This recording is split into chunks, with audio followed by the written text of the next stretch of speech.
दोस्तों नमस्कार, कैसे हो आप सब। आशा करता हूँ अच्छे होंगे। दोस्तों आज है डेट 17 अक्टूबर 2023 और दिन है आज ट्यूसडे का। और आज अभी टाइम हो रहा है दोस्तों 8:37 हो चुके हैं रात के। और मैं पहुंच गया हूँ मधु विहार के रेड लाइट के पास में हूँ और जा रहा हूँ घर। लास्ट ड्रॉप हुआ था मेरा दिल्ली कैंट के पास, आपका सदर बाजार की तरफ। तो वो पिकअप मैंने लिया था आपका इधर कुतुब मीनार साइड से। तो कुतुब मीनार से मैं इधर आ गया था। यहाँ से अब राइड एक्चुअली ऑन ही थी, राबड़ी के गोल चक्कर पे आया था। वैसी राइड आ गई थी वीगस मॉल की। तो राइड ऐसे टाइम पे आई कि मैं काफ़ी थोड़ा सा आगे निकल चुका था। डाबड़ी से जैसे नाले वाला रास्ता है तो वहाँ से पुलिस चौकी तक तो ठीक है, उससे थोड़ा सा 200 मीटर और आगे आ गया था। फिर बैक करना बड़ी डिफिकल्टी थी और आगे जाके पूरा यू टर्न 2 से 3 किलोमीटर यू टर्न पड़ जाता। तो इसलिए मैंने उस राइड को कैंसिल कर दी। मैंने कहा 100 रुपये मिलने नहीं है, इतना वो घुमा देगा तो कोई फ़ायदा नहीं है। तो वहाँ से मैं अब जा रहा हूँ घर की तरफ। और दोस्तों 2-3 दिन से व्लॉग नहीं आ रहा था और रीज़न मैं बता देता हूँ। एक्चुअली क्या है कि मेरी छोटी जो बेटी है उसकी तबीयत ज़्यादा ख़राब हो गई थी। तो मतलब कोल्ड हो गया था, कफ हो गया था। तो मतलब पहले स्टार्टिंग थोड़े से हुआ, थोड़े से फिर ज़्यादा हुआ। तो परसों सैटरडे में घर भी जल्दी चला गया था। तो मतलब दिन में गया था, फिर उसके बाद शाम को वापस काम पर निकला था। पर फिर दोबारा शाम को फिर जल्दी जाना पड़ा। दवाई दिलाई थी लोकली डॉक्टर से। बट क्या है कि बेटी के वो जो लोकल है उसकी दवाई लगती नहीं है। ले आया था दवाई, पिलाई भी तो कुछ असर ही नहीं करी। तो फिर अगले दिन नेक्स्ट डे संडे वाले दिन भी बेटी को हमने परेशान किया। तो मैं सोचा चलो एक दिन में थोड़ा सा देखो, कोई भी वायरल वगैरह होता है तो वो तुरंत तो ठीक होता नहीं है। तो एंटीबायोटिक्स वगैरह से 1-2 दिन लग ही जाते हैं। तो मैंने संडे का और इंतजार किया, संडे नहीं हुई ठीक। फिर मंडे मैं सुबह मतलब मंडे भी छुट्टी करी मैंने। मतलब सैटरडे आधे दिन कम से कम काम किया, फिर संडे छुट्टी और फिर मंडे। कल मैं आया था अपना वहीं पे मेरी मम्मी जहाँ रहती है वहीं पे साकेत साइड में है। तो उसी तरफ डॉक्टर है, तो काफ़ी अच्छे डॉक्टर है जो स्पेशलिस्ट है बच्चों की। तो वहाँ पर दूर दूर से मतलब आते हैं, नोएडा से भी आते हैं। मैं खुद द्वारका से आ रहा हूँ तो उत्तम नगर से भी बहुत बंदे आते हैं। तो डेली का मतलब सुबह से लेके दिन में मतलब 2 बजे तक बैठते हैं, सुबह 11 से 2। तो कम से कम 60-70 लोग को देख लेते हैं। तो मतलब पैसे तो लगते ही लगते हैं दोस्तों। चार्जेबल भी 700 रुपीज़ है और मेडिसिन भी अपनी तरफ से देते हैं तो चार्ज लगते हैं। बट एकदम दवाई जो देते हैं वो बहुत बढ़िया दवाई देते हैं। एक ही बार मतलब आप गए तो आपका बच्चा बिल्कुल ठीक हो जाएगा। तो इधर उधर जाने की कोई ज़रूरत नहीं है। तो मैं जब भी मेरी बेटी ज़्यादा बीमार पड़ती है, बड़ी वाली पड़ती थी, तो मैं वहीं पे लेके जाता था। तो इसको भी लेकर गया मैं कल। तो वहाँ पर काफ़ी टाइम लग गया था, मतलब वेट करने में। तो वहाँ से फिर दवाई दिलाई। आज मतलब कल ही मतलब फ़र्क देखने को मिल गया था, इंजेक्शन लगा दिया था डॉक्टर ने। तो उसके बाद अब ठीक है बेटी। तो आज मैं काम पर निकला था तो आज मॉर्निंग में भी मतलब लेट हो गया था, निकलते निकलते 9 ही बज गए थे। तो आप समझ सकते हैं 9 बजे अगर आप काम पर निकलोगे तो कितना काम हो जाएगा। तो कोई भी काम खास नहीं हुआ, पर जितना हुआ आपको बताऊंगा ज़रूर। तो दोस्तों मॉर्निंग में पहली बुकिंग मेरे पास आ गई थी आपका इधर साउथ कैंपस मोतीलाल कैंपस की। मोतीलाल कैंपस से मेरे पास जो बुकिंग आई थी सीधा आपका धौलाकुआं मेट्रो स्टेशन से आ गई थी, सीधा एंड्रूसगंज अंसल प्लाजा मॉल। तो अंसल प्लाजा मॉल छोड़ा, अंसल प्लाजा मॉल के बाद मेरे पास आ गई टर्मिनल 1 एयरपोर्ट। आज मैंने बुकिंग एयरपोर्ट की भी ली क्योंकि काम वैसे ही नहीं था, लेट निकला था। तो अगर बुकिंग्स पे ड्रॉप करूँगा तो फिर ऊपर जहाँ है वहीं पे बैठा देगा। तो एयरपोर्ट गया, एयरपोर्ट से फिर वापस में आया, तब तक सीएनजी ख़त्म हो चुकी थी मेरी। तो आपका जब एयरपोर्ट की तरफ से हम राइट साइड में देखते हैं यू टर्न लेके सीएनजी पंप पड़ता है।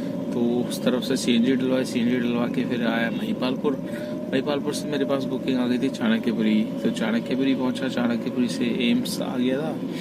तो एम्स से फिर मेरे पास आ गई थी आपका लक्ष्मी नगर साइड की। तो उसमें लक्ष्मी नगर में ऐड करा गया था लोकेशन, लक्ष्मी नगर वाली राइट ली, लक्ष्मी नगर छोड़ा। फिर लक्ष्मी नगर से मैं इधर आ गया था, मतलब बुकिंग आ नहीं रही थी।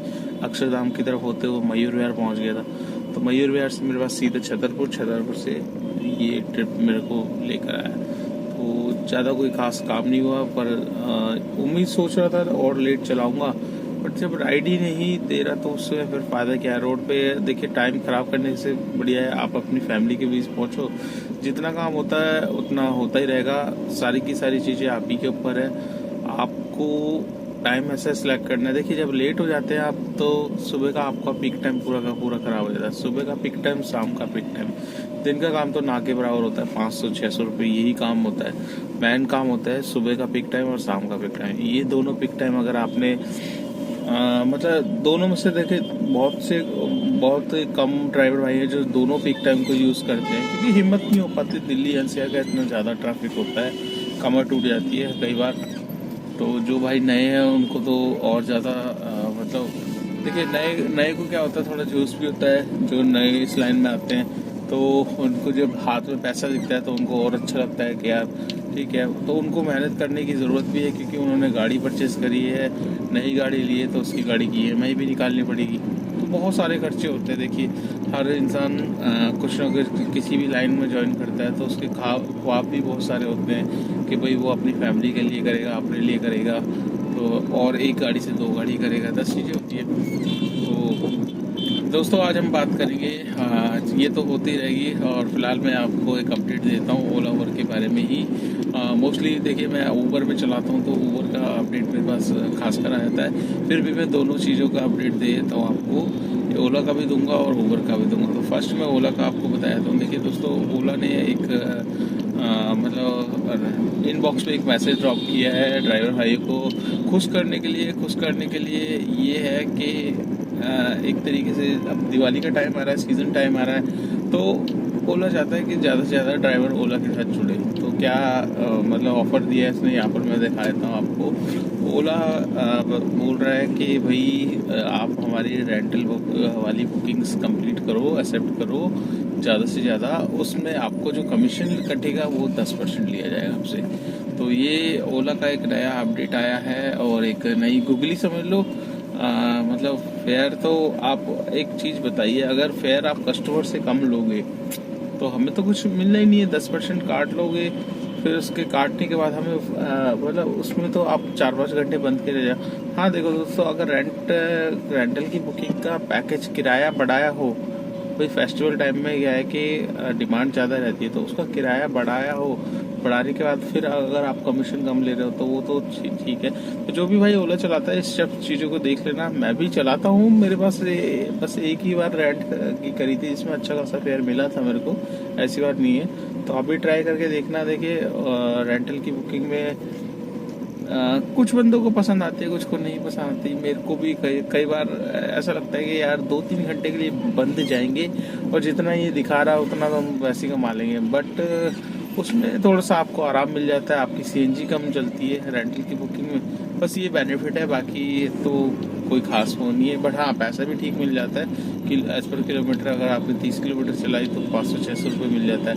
आज भी मेरे पास कम से कम 4:45 बजे था, मैं साउथ एक्स साइड में था, तब मेरे पास रेंटल की बुकिंग आ रही थी 3 घंटे की 530 रुपये ऐसी कुछ दिखा रहा था, जबकि मैंने लास्ट 15 दिन पहले करी थी 600 रुपये दिए थे मेरे को, 4:45 बजे करी थी। टाइमिंग वही था बट मैंने उठाई नहीं। मैंने कहा यार 3 घंटे के लिए मैं बच जाऊँगा, वैसे मेरा काम नहीं है, काम खींचना है। बट आज ना ही इसने मेरे को नोएडा पहुंचाया ना ही गुड़गांव पहुंचाया, तो दिल्ली NCR में ही मैंने आज काम किया है। तो अब हम बात कर रहे थे दोस्तों ऊबर के अपडेट के बारे में। ऊबर में देखिए मैं आपको बता दूं, काफ़ी भाई ऊबर में चलाते हैं और काफ़ी भाई ज़्यादा पैसा कमाना चाहते हैं। ज़्यादा पैसा आप समझ रहे हो कि मतलब हम सारा का सारा पैसा जो कस्टमर देकर जा रहा है वो उसका खुद का हो, और वो नहीं चाहता उस पैसे को किसी को डिवाइड करे, ठीक है। तो वो चीज़ आप समझ रहे यार, आप खुद सोचो, कोई कंपनी के नीचे आप काम कर रहे हो तो कंपनी ने ही सारी चीज़ें बनाई है, बेसिक स्ट्रक्चर उसी ने तैयार किया है। हम तो मतलब हमने भी उसको मतलब तैयार किया है, हमने भी कंपनी बनवाई है, बट ऐसा नहीं होता ना कि आप सारा का सारा पैसा आपको मिले, नहीं, उनकी भी मेहनत है, उनको भी वो चीज़ मिलना चाहिए। हाँ गलत चीज़ ये होती है कि कमीशन ज़्यादा हो इनका चल रहा है, तो वो उसको इनको सोचना चाहिए कि ड्राइवर भाई क्यों नाखुश है, क्यों परेशान है, क्यों ऐसा कर रहे हैं। सबसे बड़ी रीज़न जानने की कोशिश करनी चाहिए कि उबर को या ओला को, दोनों को ही जानना चाहिए कि कस्टमर क्यों बुकिंग्स कैंसिल कर रहा है। जी हाँ दोस्तों, मैं आपसे बात करने वाला हूँ बुकिंग्स जो भी भाई ड्राइवर भाई कैंसिल कर रहे हैं, लगातार कैंसिल कर रहे हैं। जस्ट लाइक इंटरसिटी की ट्रिप्स कैंसिल कर रहे हैं, लंबी लंबी ट्रिप्स को कैंसिल करके ऑफलाइन में लेकर जा रहे हैं। तो उनके साथ अब उबर थोड़ा सा स्ट्रिक्ट हो गया है दोस्तों। यहाँ पर आपको दिखा देता हूँ, यहाँ पर नोटिफिकेशन आना स्टार्ट हो गए हैं। ठीक है, ये मेरे पास आया था एक भाई का, उसने बताया अभी मेरी आईडी से बंद हो गई है, ये मैसेज आया है। तो मैंने उसको ये समझाया कि एक बार उबर ऑफिस विजिट करो, करके देखो। और इंटरसिटी इसकी ट्रिप पूरी की पूरी परमानेंटली बंद कर दी है, क्योंकि इंटरसिटी ट्रिप में शायद कस्टमर ने इनकी कंप्लेंट करी है कि इन्होंने एक्स्ट्रा कैश लिया है या फिर ऑफलाइन करके बुकिंग लेकर गए हैं। तो देखिए दोस्तों, कोई भी कंपनी का बंदा बैठा है तो हर टिप्स को वो बारीकी से चेक करता है। मोस्टली देखिए छोटी मोटी टिप्स एक आध बार कहते हैं ना, आटे में नमक चल जाता है, नमक में आटा नहीं चलता। तो वो कहावत सही है कि आप अगर डेली बेस पे डेली लंबी लंबी ट्रिप्स को, अगर डेली एक भी लंबी ट्रिप्स आपके पास आती है और डेली आप उसको कैंसिल करके ले जाते हो, तो कंपनी को शक हो जाता है और उनका पूरा का पूरा टीम, बैकएंड टीम बैठी हुई है। अब आपने तो कैंसिल करा के ऑफलाइन ले गए, बट कंपनी क्या करेगी, कंपनी उसी कस्टमर को अपने तरीके से बात करके पूछ लेगी और वो ही कस्टमर आपकी खुद की सारी वो चीज़ खोल देता है डिटेल्स। तो कस्टमर का कुछ नहीं होगा, आपका अकाउंट तुरंत डीएक्टिवेट होगा, ब्लैक लिस्ट हो जाएगा। तो आगे से दोस्तों इन सब चीज़ों का ध्यान रखिए। जो भी उबर ड्राइवर भाई है, तो थोड़े से लालच के लिए दोस्तों, आप देखिए आपने नई गाड़ी ली है सपोज, ठीक है, आपने बुकिंग कैंसिल कर दी, उबर ने ब्लैक लिस्ट कर दिया।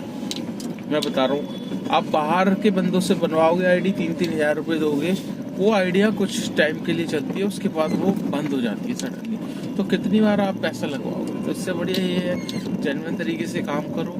ठीक है, मानता हूँ कंपनियों का कमीशन ज़्यादा है, बट क्या कर सकते हैं, इसके लिए हमें यूनियन को तैयार करना पड़ेगा। यूनियन ही एक ऐसा जरिया है जो बात कर सकती है, मतलब इन कंपनियों से, नहीं तो एक अकेले ड्राइवर से तो कोई भी कुछ नहीं कर पाता।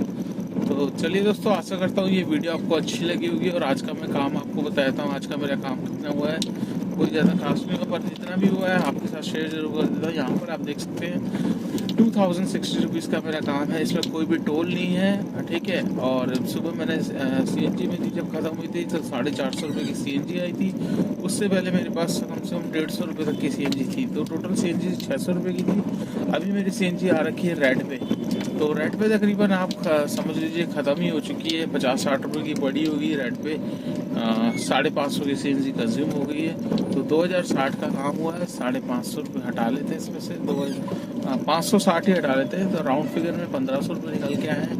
1500 रुपये में 300 रुपये हम निकालेंगे गाड़ी की maintenance, fitness permit, insurance, tyre किसरे और 100 रुपये का पेट्रोल, क्योंकि सेल्फ लगता है, इतने सेल्फ लग जाते हैं कि 100 रुपये खर्च हो जाते हैं। ठीक है, तो 100 रुपये का ये तो मैं कम से कम बजट निकालता हूँ दोस्तों। खर्चे बहुत होते हैं और भी सडनली खर्चे आ जाते हैं। तो ये है 1500 में से 300 निकालेंगे तो बचेंगे 1200 रुपये। तो आज की नेट इनकम है दोस्तों 1200 रुपये की। इसमें मेरे को किसी को कुछ नहीं देना। हाँ, आपकी अगर नई गाड़ी है तो गाड़ी की आपको EMI भी निकालनी पड़ेगी, उसके बाद आपकी नेट इनकम आएगी। ठीक है, और अगर ड्राइवर हायर गया है तो उसकी भी आपको सैलरी निकालनी पड़ेगी। तो आप खुद समझदार हो, समझ सकते हो ओला उबर में कितना काम है। तो बहकावे में मत आओ बिल्कुल भी कि इतना काम है उतना काम है। खुद देखो, मतलब अगर विचार कर रहे हो तो इस लाइन में आने से पहले किसी की गाड़ी लेके चला के देखो, तभी पता चलेगा। नहीं तो दोस्तों आपको आने की ज़रूरत नहीं है, पैसा फंसाने की ज़रूरत नहीं है, क्योंकि इस लाइन में इतना काम नहीं है, गाड़ियाँ बहुत ज़्यादा बढ़ चुकी हैं। मैं हमेशा किसी को नहीं बोलता कि इस लाइन में आने की, बट फिर भी देखिए वो अपनी इच्छा होती है कि जो चीज़ जो ठान लेता है उसको करना होता है। क्योंकि हम किसी चीज़ को मना करते हैं ना, तो बंदे को लगता है यार ये मना कर रहा है, ये खुद नहीं चाहता इस लाइन में आने, खुद कमा रहा है पर हमें नहीं चाहता है। तो भैया आप किसी की मर्जी को तो रोक नहीं सकते। ठीक है, अब मैं अपनी वीडियो के माध्यम से जो भी रियलिटी है वो शेयर आपके साथ करता हूँ। तो चलिए दोस्तों, इस वीडियो को कर लेते हैं यहीं पे एंड। आपको ये वीडियो कैसी लगी लाइक कर देना, अगर आप चैनल पे फर्स्ट टाइम हो तो चैनल को सब्सक्राइब कर लेना, और अगर आप मेरी वीडियो फेसबुक पेज पे देख रहे हो तो उसको भी फॉलो कर लेना। ज़्यादा से ज़्यादा शेयर करना दोस्तों, आप वीडियो देखते हो ना लाइक करते ना शेयर करते, एक लाइक एक शेयर आपका मुझे बहुत सपोर्ट देता है, क्योंकि मेरी वीडियो आगे पहुँचती है, उन भाइयों के पास जाती है जनरली जो जानना चाहते हैं ओला उबर में आजकल कितना काम है, कैसा काम है, कितना काम हो जाता है। सारी की सारी वीडियो मैंने बनाई हुई है, आप डिस्क्रिप्शन में जाइए, वीडियो लिंक वाइज लगी हुई है तो आप वहाँ भी देख सकते हैं। तो चलिए दोस्तों, इस वीडियो को कर लेते हैं यहीं पे एंड, और आपसे मुलाकात करते हैं कल नेक्स्ट डे नेक्स्ट रनिंग पे। कल देखते हैं, सुबह जल्दी निकलेंगे तो फिर आपसे अपडेट देता हूँ कितना काम होता है कल का। तो चलिए दोस्तों, मुलाकात करते हैं कल नेक्स्ट डे, तब तक के लिए बाय बाय।